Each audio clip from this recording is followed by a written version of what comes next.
यह कहानी एक गरीब परिवार की लड़की रुखसार की है। रुखसार एक मासूम सी लड़की जो अपने अम्मी और बाबू के साथ रहती थी और यह उसके पीरियड्स के दिन चल रहे थे। रात का समय था। आसमान में चांदनी धुंधली पड़ चुकी थी। हवाएं अजीब तरीके से चल रही थीं, जैसे कोई फुसफुसा रहा हो। गांव के किनारे पर खड़ी उस पुरानी हवेली की खिड़कियां हवा में टकरा रही थीं, मानो कोई अंदर कैद हो और बाहर निकलने की कोशिश कर रहा हो। रुखसार धीरे धीरे हवेली की ओर बढ़ रही थी। उसके पैर कांप रहे थे, लेकिन उसकी आंखों में एक अजीब सा आकर्षण था। ऐसा लग रहा था जैसे कोई उसे अपनी ओर खींच रहा हो।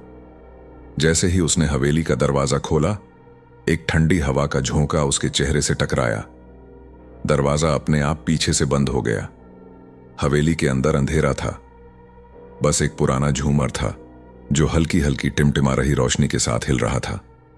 तभी अचानक उसे लगा कि कोई उसका नाम पुकार रहा है, एक गहरी भारी आवाज में। रुखसार। उसका शरीर कांप उठा। उसने पलटकर देखा, लेकिन वहां कोई नहीं था। तभी अचानक दीवार पर लगे आईने में एक साया नजर आया। लंबा कद, लाल चमकती आंखें और एक धुंधली परछाई। आवाज फिर से गूंजी, तुम मेरी हो रुखसार, मैंने सदियों तक तुम्हारा इंतजार किया है। रुखसार का दिल जोर जोर से धड़कने लगा। उसने दौड़ने की कोशिश की, लेकिन उसके पैर जैसे जमीन से चिपक गए। ठंडी हवा उसके शरीर को जकड़ रही थी और तभी एक अदृश्य हाथ ने उसके चेहरे को छू लिया। गांव में सुबह होते ही हलचल मच गई।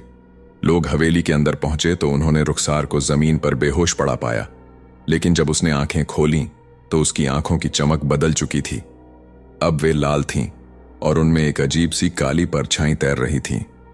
अम्मा भी, जो गांव की सबसे बुजुर्ग महिला थीं, उन्होंने घबराकर पीछे हटते हुए कहा, यह लड़की अब इंसान नहीं रही, इस पर जिन्न का साया है। रुखसार ने धीरे से सिर उठाया। उसके होठों पर एक हल्की सी मुस्कान थी, लेकिन उसकी आवाज अब किसी और की थी। अब यह सिर्फ रुखसार नहीं, अब यह जिन्नात की रानी है। अचानक हवेली की दीवारों से जोर जोर की चीखें गूंजने लगीं।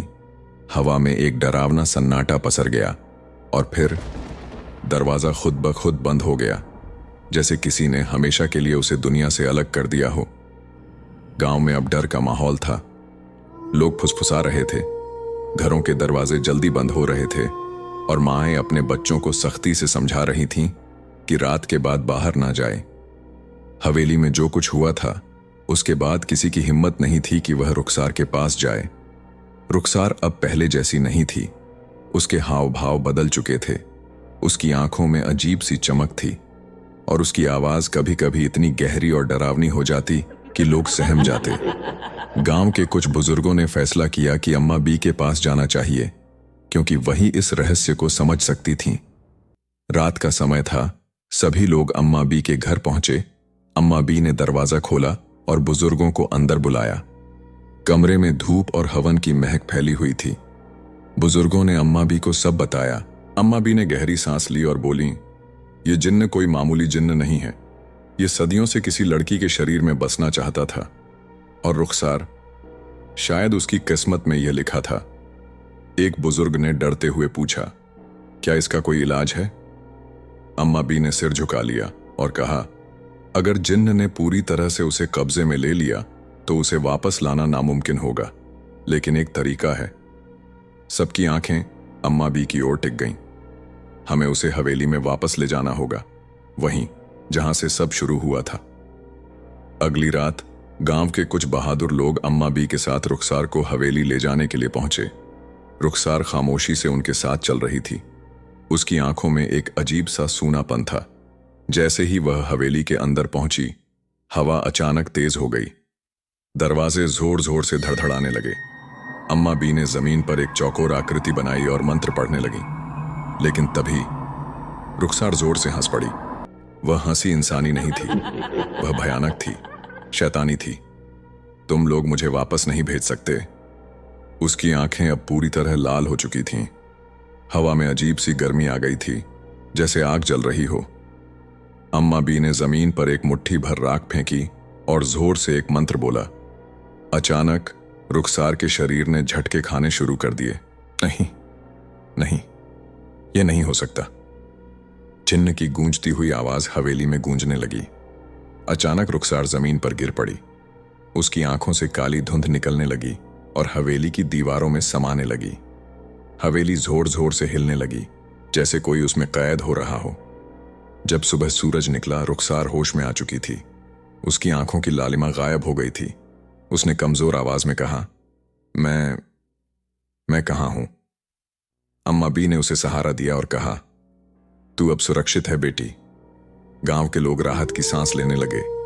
हवेली फिर से सुनसान हो गई। लेकिन जब सब लौट रहे थे, अम्मा बी ने पलटकर हवेली को देखा।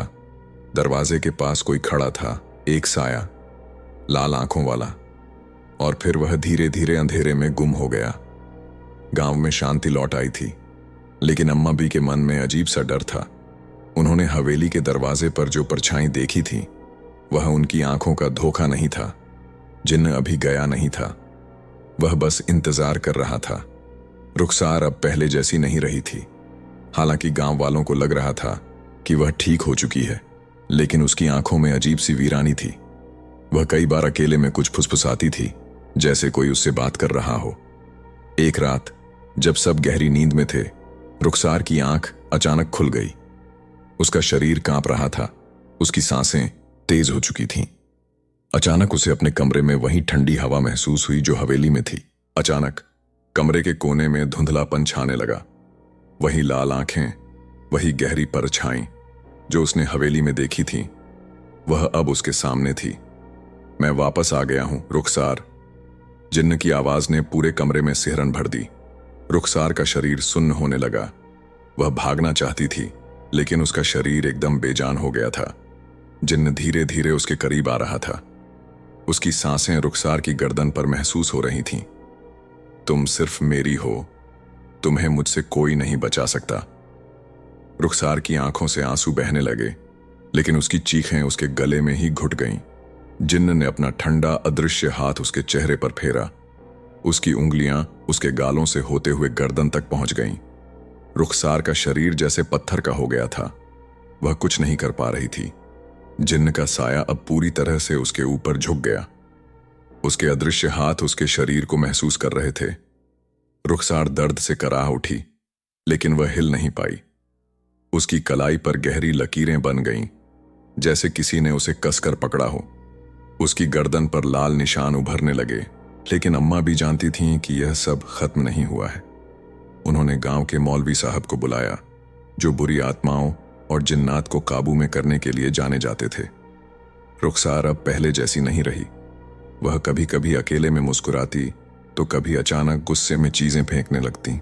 उसके शरीर पर और ज्यादा निशान बनने लगे थे, जैसे किसी ने अपने नाखूनों से उसकी पीठ पर कुछ लिख दिया हो। एक रात जब गांव के कुछ लोग उसके घर के पास से गुजरे, तो उन्होंने अंदर से किसी मर्द की आवाज सुनी। लेकिन जब उन्होंने झांक कर देखा, तो कमरे में सिर्फ रुखसार थी, अकेली, लेकिन वह हवा में बात कर रही थी। अब मैं तुम्हारी हूं, मुझे कहीं नहीं जाना। फिर अचानक उसने अपनी बाहों को फैलाया, जैसे किसी ने उसे अपनी आगोश में लिया हो। गांव के लोग डरकर भाग गए।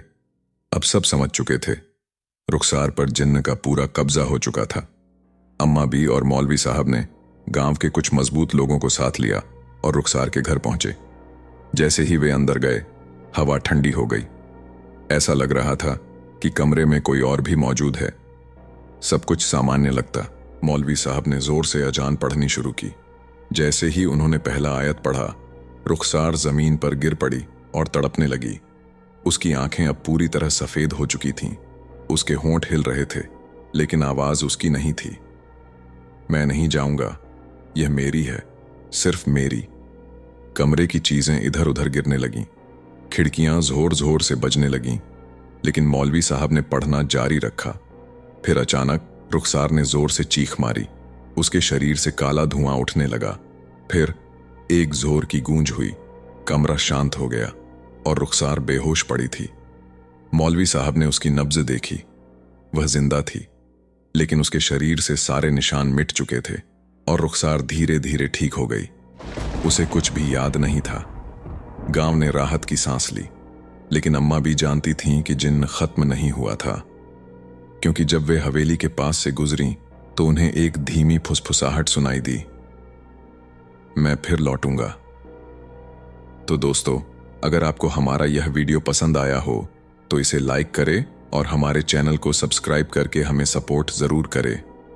धन्यवाद।